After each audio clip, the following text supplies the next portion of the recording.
Just clicked on, and remaining time, 1 hour and 45 minutes. All right, we're going to go ahead and plug in the new charger. All right, new charger. Oh, gotta take the rubber cap off. There we go.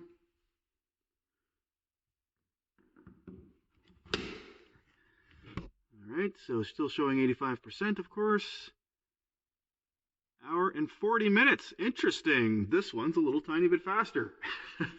All right, so having a look at the lights on the charger, you can see we've got the top one there. It says power.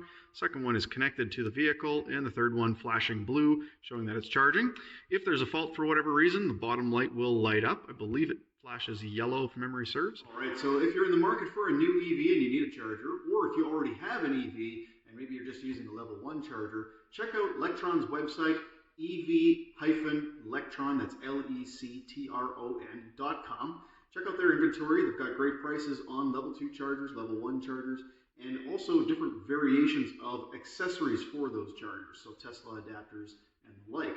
Guys, thank you so much for watching this video. If you liked it, don't forget to hit like and subscribe. Thanks so much again, and we'll see you next time.